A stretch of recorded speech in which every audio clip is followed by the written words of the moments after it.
नमस्कार दोस्तों, आज 18 सितंबर 2025 की 32 बड़ी और ताजा खबरें लेकर हाजिर है हम। तो चलिए शुरू करते हैं देश दुनिया की सबसे बड़ी ब्रेकिंग न्यूज। भारत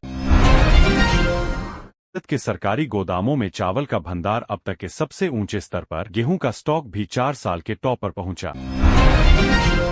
पुणे के ICMR ने खुलासा किया, हाल में मिले बर्ड फ्लू वायरस दक्षिण पूर्व एशिया से भारत पहुंचे।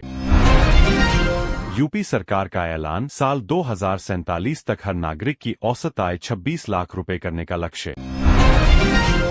दिल्ली AI समिट में भारत ने मांग उठाई, ग्लोबल साउथ देशों को आर्टिफिशियल इंटेलिजेंस टेक्नोलॉजी की बराबर पहुंच मिले।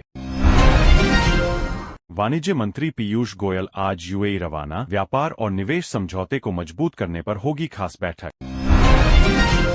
CM योगी आदित्यनाथ ने कहा, मोदी मॉडल विकास का अंतर्राष्ट्रीय उदाहरण बन चुका है। PM मोदी बोले, नया भारत किसी परमाणु धमकी से नहीं डरता, आतंकवाद पर कार्रवाई और तेज होगी। प्रधानमंत्री के जन्मदिन पर देश भर में शुभकामनाओं की बौछार, कई राज्यों में विशेष कार्यक्रम और पौधारोपण अभियान। दिल्ली और यूपी बिहार में आज भारी बारिश की संभावना, मौसम विभाग ने सतर्क रहने की चेतावनी दी। उत्तराखंड में लगातार बारिश से हालात बिगड़े, कई इलाकों में स्कूल बंद और नदी किनारे गांव खाली कराए गए। लखनऊ में बारिश बिजली गरज के बाद मौसम सुहाना, तापमान 2 से 3 डिग्री घटा। मुंबई में आज उमस और हल्की फुहारें, अधिकतम तापमान लगभग 29 डिग्री सेल्सियस रहने का अनुमान। बेंगलुरु में हल्की बारिश और ठंडी हवाओं का दौर, एयर क्वालिटी अच्छी श्रेणी में दर्ज। IMD ने चेतावनी दी, बंगाल के उप हिमालयी जिलों में अगले 24 घंटे में भारी बारिश की संभावना। हिमाचल उत्तराखंड में भूस्खलन से कई सड़कें बंद, अब तक 15 से ज्यादा मौतें और दर्जनों लोग लापता। PM मोदी के जन्मदिन पर हरियाणा में नमो वन योजना शुरू, 10,000 पेड़ लगाने का लक्ष्य।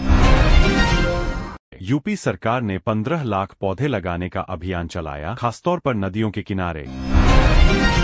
प्रधानमंत्री ने उत्तराखंड के बाढ़ पीड़ितों के लिए 1,200 रुपए करोड़ राहत पैकेज की घोषणा की। हरियाणा ने नई क्लाइमेट पॉलिसी बनाई, CO के साथ ब्लैक कार्बन और मीथेन पर भी फोकस। केंद्र सरकार ने मिशन मौसम लॉन्च किया, ताकि देश मौसम तैयार और जलवायु स्मार्ट बन सके। बिजली ग्रिड स्थिर रखने के लिए मौसम पूर्वानुमान तकनीक को और आधुनिक बनाने की योजना बनी।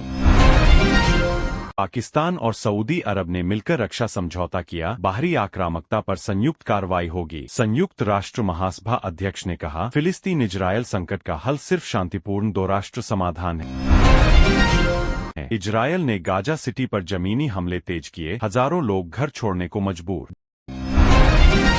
WTO की रिपोर्ट, आर्टिफिशियल इंटेलिजेंस से 2040 तक वैश्विक व्यापार 40% तक बढ़ सकता है।